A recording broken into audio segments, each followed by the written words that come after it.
அனைவருக்கும் காலை வணக்கம். உங்கள் அன்பிற்குரிய சமூக ஆர்வலர். வருகின்ற 18வது மக்களவைத் தேர்தலை எதிர்நோக்கியும் காத்து கொண்டிருக்கும் நம்ம இந்தியனுடைய அனைத்து பகுதியில் இருக்கக்கூடிய இந்த மானிட பிறவிகளுக்கும், குறிப்பாக நம் தாழ்நாட்டில் இருக்கக்கூடிய அனைத்து இந்திய மக்களுக்கும் என் நெஞ்சை கனிந்த வணக்கங்களையும் வாழ்த்துக்களையும் நான் உரித்தாய் கொள்கிறேன். இந்த காணொலியுடைய முக்கியத்துவம் என்னவென்றால், வருகின்ற 18வது மக்களவைத் தேர்தலை முன்னிட்டு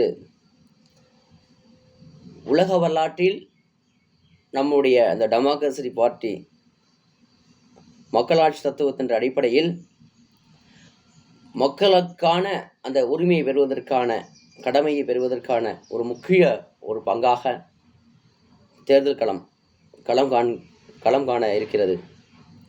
குறிப்பாக இன்றைய 3 மணி மேலே இந்திய தேர்தல் கமிஷனுடைய தலைமை தேர்தல் அதிகாரி தேர்தல் தேதியை அறிவிக்கிறார். குறிப்பாக உலக வரலாற்றில், அதாவது 18வது மக்களவைத் தேர்தலை எதிர்நோக்கி காத்திருக்கிறோம்.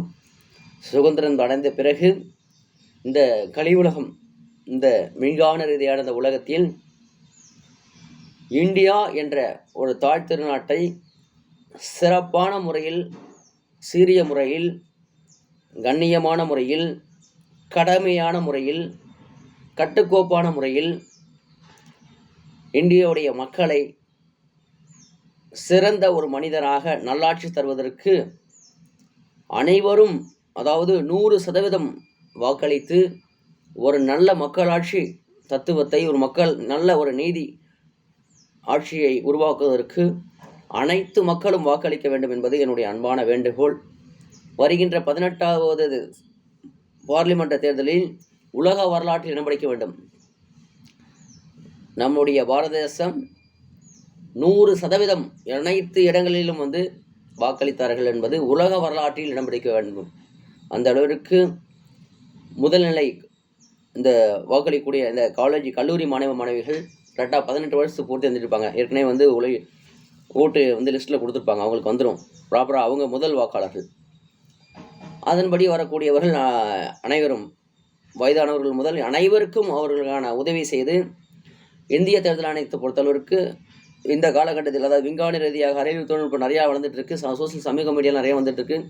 அதனால் வயதானவர்களுக்கெல்லாம் நிறைய வசதிப்படுத்துகிறாங்க. தபால் வாக்கெல்லாம் வீட்டுக்கு கொண்டு போகிறாங்க. அந்த தபால் வாக்குக்கும் நேர்மையான முறையில் கடைபிடித்து இந்த அரசு அதிகாரிகள் குறுக்கிடலாமல் அவர்களுக்கு வாக்குரிமையை வாழ்வதற்கான முக்கிய ஒரு பங்காக இருக்கக்கூடிய வாக்குரிமையை சரியான முறையில் செலுத்தி அனைவரும் நம்முடைய பாரத தேசத்தினுடைய அந்த ஓட்டுரிமையை, இந்த தலையாய கடமை, உயிர் கடமை, இப்போ நான் இன்னைக்கு ஒரு தண்ணி வரலாம் கொடுங்க அப்படின்னு கேட்கணும், ஜனநாயக கடமை. ஆனால் அன்றைக்கு எந்த அளவிற்கு சில விஷயங்களில் ஜனநாயகத்தை நசுக்கிறார்கள். மக்களாட்சி தத்துவத்தில் மக்களுக்காண்டி ஓட்டு போட்டு மக்கள் உரிமை பெறுவதற்கான தான் மக்களாட்சி தத்துவம். மிகப்பெரிய ஒரு நீண்ட இந்திய வரலாற்று முக்கியத்துவம் கொண்ட நம்ம இந்தியா, மிகப்பெரிய நீண்ட ரிட்டன் கான்ஸ்டியூஷன். இந்தியாவுடைய அரசியலமைப்பு என்பது மிக நீண்ட அரசியலமைப்பு கொண்டது. அந்த விதத்தில் மக்களுடைய பவர்ஸுக்கு நிறைய கொடுத்துருக்கான், முக்கியத்துவம் கொடுத்துருக்கான். நம்மளுடைய இந்தியாவுடைய கண்ட்ரி சிஸ்டம் பல நாடுகள் கடவாங்கப்பட்டது நம்மளுடைய அரசியல் கான்ஸ்டியூஷன் அமெண்ட்மெண்ட் பண்ணும்போது. ஆனால் அதில் மக்களாட்சி தத்துவத்துக்கு ரொம்ப ரொம்ப முக்கியத்துவம் கொடுத்துருக்கான், எல்லா கண்ட்ரியோட நம்ம கண்ட்ரி.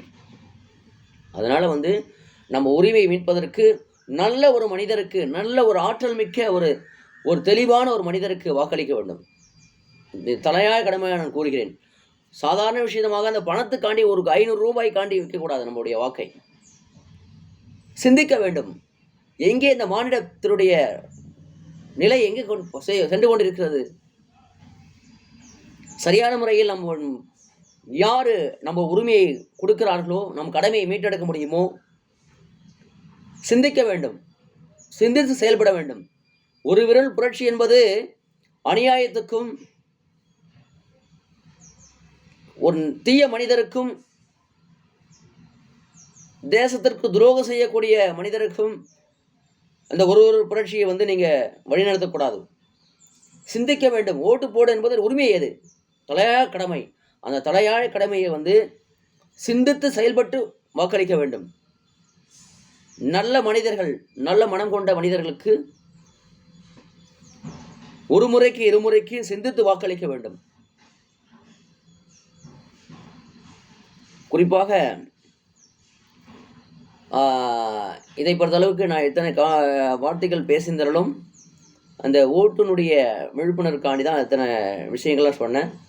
மீண்டும் சொல்கிறேன், அனைவரும் வாக்களித்து உலக வரலாற்றில் நம் தேசத்தினுடைய பெருமையை பறைசாற்ற வேண்டும் என்பதை சொல்லிக்கொண்டு அனைவருக்கும் மீண்டும் ஒரு முறை காலை வணக்கங்களை உரித்தாக்கி விடைபெறுகிறேன். உன் அன்பிற்குரிய லெனின், சமூக ஆர்வலர்.